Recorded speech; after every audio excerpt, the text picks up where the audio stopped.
E aí, juventude, esse é mais um vídeo do canal Economicamente. Obrigado por você que está nos seguindo nas redes sociais. Caso não esteja ainda, se inscreva, está aparecendo aqui para vocês e espero que a gente continue conversando e discutindo sobre economia de uma forma descomplicada. Mais do que isso, aproveite eventualmente para mandar suas dúvidas, sugestões e inclusive dicas do que você gostaria de saber aqui neste canal. Bom, hoje vamos falar de algo que todo brasileiro gosta de saber, ou mais do que isso, que todo brasileiro sofre: como economizar. Então vamos falar de 7 dicas para organizar as suas finanças pessoais, para que no final do mês você não se pergunte: o dinheiro acabou, e agora?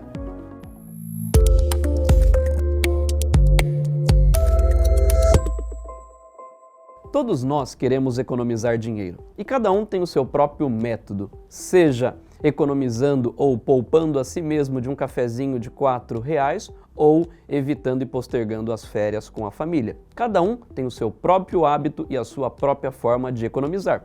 No entanto, vamos falar de 7 dicas para lhe ajudar a construir e organizar as suas finanças pessoais. Primeira dica: registre as suas despesas. O que eu estou querendo dizer com isso? O primeiro passo na organização das suas finanças pessoais é saber primeiro quanto você efetivamente gasta. Só que para você saber isso, é importante que você detalhe todas as suas despesas mensais. Provavelmente você vai dizer: isso é impossível, como é que eu vou controlar quanto eu gasto com o cafezinho, quanto eu gasto com a bala? Aqui vai uma outra dica: você pode se utilizar de alguns aplicativos. Bom, agora deixa eu ir para os aplicativos aqui.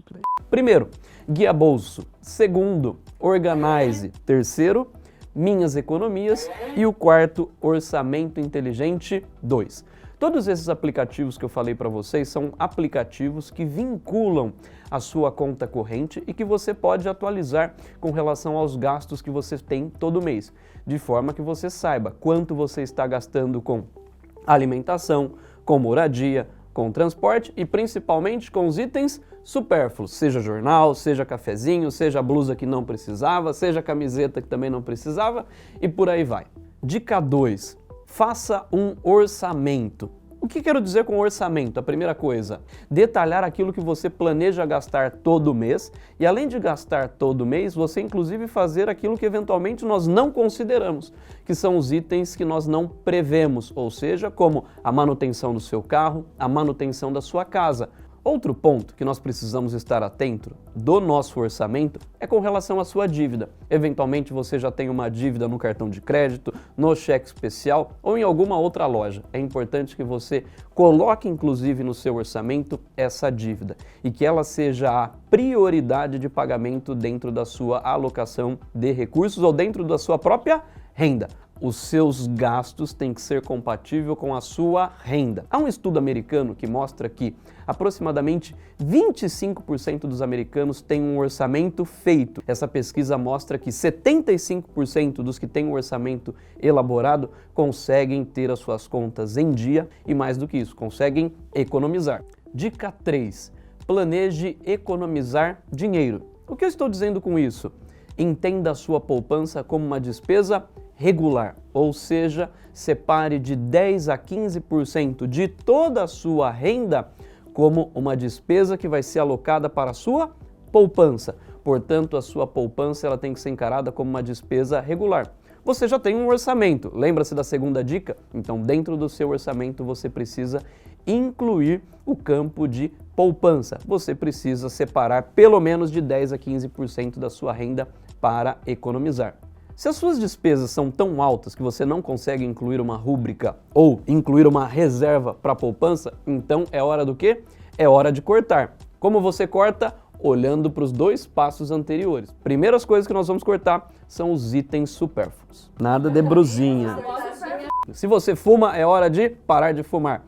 Um estudo mostra que o americano gasta, em média, cerca de $3.000 por ano só com cigarro. Portanto, já começamos a observar um primeiro item que você pode cortar, inclusive economizando e fazendo bem para a saúde.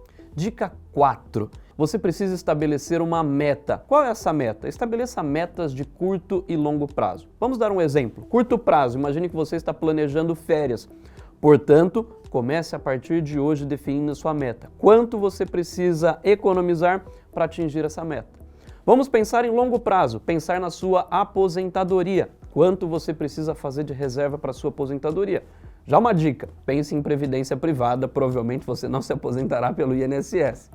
Continuando aqui então vamos olhar o seguinte, dado que você consegue planejar onde você vai economizar. Esse é um ponto extremamente importante. É importante que você defina, inclusive, as metas de onde economizar, ou seja, estabelecendo seus planos, e planos esses que nós vamos dividir em curto e longo prazo. Ou seja, se estou pensando em trocar um carro, como eu vou economizar, como eu vou obter recursos para comprar esse carro no curto prazo. Ou quero comprar uma casa, como eu vou economizar e poupar para obter esse recurso para comprar uma casa no médio e longo prazo. Um outro ponto que eu gostaria de falar para vocês é uma expressão americana, nós chamamos de staycation. O que é staycation? É uma mistura de stay com vacation, ou seja, ao invés de você viajar para o mundo, é melhor viajar e conhecer o seu próprio país de uma forma muito mais simples e conhecer lugares ao redor onde você vive, ou seja, economizando, gastando muito menos e principalmente poupando. Dica 5. Decida as suas prioridades. Você primeiro já elencou as suas fontes de renda, nós já classificamos as nossas despesas, todos os seus gastos. Portanto, a partir de agora é importante você fazer aquilo que nós chamamos de faxina. Saia limpando tudo aquilo que não é essencial para o seu dia a dia.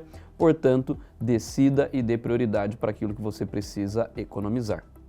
Dica 6. Escolha as ferramentas adequadas.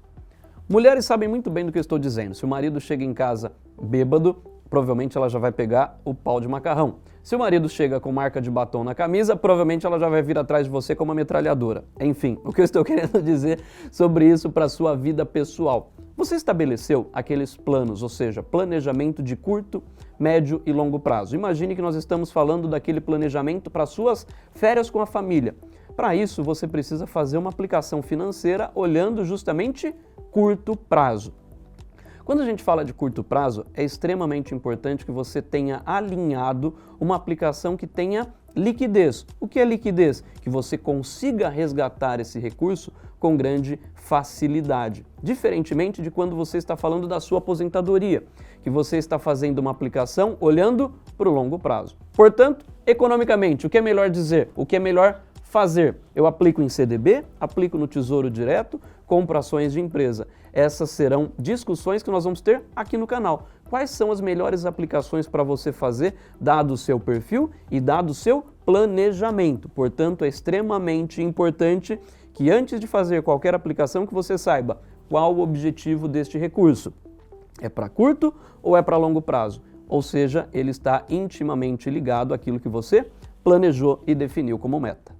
Sétima e última dica, faça uma poupança automática. A maioria dos bancos já possuem essa ferramenta, onde você consegue programar uma transferência automática da sua conta corrente para a poupança. Imagine que você recebe todo dia 10 de cada mês. Já provisione, faça essa programação dentro do seu internet banking ou utilizando o seu próprio banco, fazendo essa programação direto para a poupança, para que de fato a gente vincule com a outra dica que nós mencionamos, onde a poupança vai se tornar de fato uma despesa recorrente, onde você vai conseguir de fato colocar de 10 a 15% da sua renda como poupança. A poupança automática é uma bela forma de você reduzir a tentação de gastar dinheiro. Portanto, essa nossa última dica, eu quero dizer o seguinte: pague-se primeiro, ou seja, invista em você. Bom, se não bastasse a gente viver numa pindaíba, ganhar menos do que merecemos, o governo ainda fica com uma parte expressiva do nosso dinheiro. Portanto, espero que essas 7 dicas tenham sido bastante úteis e que você passe a utilizar essas 7 dicas para organizar as suas finanças pessoais e principalmente que você consiga economizar. A Copa está aí. Por que será que as ruas não estão mais pintadas, nós não estamos gastando tanto dinheiro com coisas supérfluas como pintando as ruas, comprando bandeiras? Será que nós perdemos o amor por essa tentação como a Copa ou estamos indiretamente economizando e cortando itens supérfluos? O grande legado do PT foi mostrar que o dinheiro acabou. Vamos aproveitar essa brincadeira e comentar o caso da família Eike Batista. O dinheiro acabou, acabou o amor. A família Eike está solteira. Então, utilizem essas 7 dicas para evitar que o dinheiro acabe no final do mês e principalmente para que você possa organizar as suas finanças pessoais. Curta esse vídeo e siga a gente nas páginas e nas redes sociais. A gente se vê. Valeu!